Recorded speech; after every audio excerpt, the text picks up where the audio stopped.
इयत्ता चौथी, विषय परिसर अभ्यास, भाग 1, पाठ 4, पिण्याचे पाणी या धड्याचे संपूर्ण स्वाध्याय आपण पाहणार आहोत।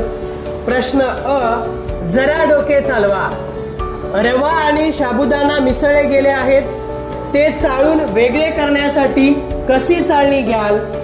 ज्यातून साबुदाणा खाली पडेल अशी चाळणी का, ज्यातून रवा खाली पडेल अशी चाळणी घ्याल? उत्तर, रव्याचे कण साबुदाण्यापेक्षा लहान आकाराचे असतात। जर चाळणीचे छिद्रे साबुदाण्याच्या आकारापेक्षा लहान व रव्याच्या कणांपेक्षा मोठी अशी असतील तर रवा चाळणीतून खाली पडेल, साबुदाणा मात्र चाळणीवरच अडकून राहील। म्हणून अशी चाळणी घेऊ की ज्यातून रवा खाली पडेल। पुढचा प्रश्न आ, खालील प्रश्नांची उत्तरे द्या। 1. लिंबाचे सरबत कोणकोणत्या पदार्थांचे द्रावण आहे? उत्तर, लिंबाचे सरबत म्हणजे लिंबाचा रस, साखर आणि मीठ या पदार्थांचे पाण्यात केलेले द्रावण असते। 2. पाणी स्वच्छ आणि पारदर्शक दिसत असले तरी ते पिण्यासाठी चांगले असेलच असे नाही, याचे कारण काय? उत्तर, पाणी स्वच्छ आणि पारदर्शक दिसत असले तरी त्यात अपायकारक सूक्ष्मजीव असू शकतात। असे पाणी पोटात गेल्यास आपल्याला आजार होऊ शकतात, म्हणून ते पिण्यासाठी चांगले असेलच असे नाही। सरबत करताना साखर लवकर विरघळण्यासाठी आपण काय करतो? उत्तर, सरबत करताना त्यात घातलेली साखर आपण चमच्याने ढवळतो, यामुळे साखर लवकर विरघळते। 4.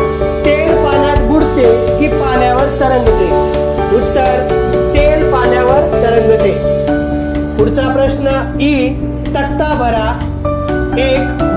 पाठातील बुडणे तरंगणे प्रयोग करताना मिळालेली माहिती पुढील तक्त्यात भरा। पाठात सांगितलेल्या वस्तूंशिवाय इतर वस्तू घेऊन तोच प्रयोग करा, त्यांची नावेही तक्त्यात योग्य ठिकाणी लिहा।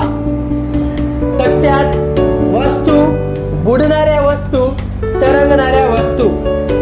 पाठात सांगितलेल्या वस्तू, बुडणाऱ्या वस्तू आहेत खोडरबर, टोकयंत्र, स्टीलचा चमचा, पेन्सिलचा तुकडा, खिळा, नाणे, माती, खडे इत्यादी। तरंगणाऱ्या वस्तू आहेत प्लास्टिकचा छोटा चमचा, शेंगाची टरफले, काड्या, पाने। इतर वस्तू, बुडणाऱ्या वस्तू मध्ये अंगठी, गोटी, दगड। तरंगणाऱ्या वस्तू मध्ये प्लास्टिकची बाटली, चेंडू, झाडाचे पान। 2. याचप्रमाणे पाठात दिलेला विरघळण्याचा प्रयोग आणि काही पदार्थ घेऊन करा। वरीलप्रमाणे विरघळण्याच्या प्रयोगासाठी एक तक्ता तयार करा। विरघळण्याविषयी तुम्हाला मिळालेली माहिती त्यात मांडा।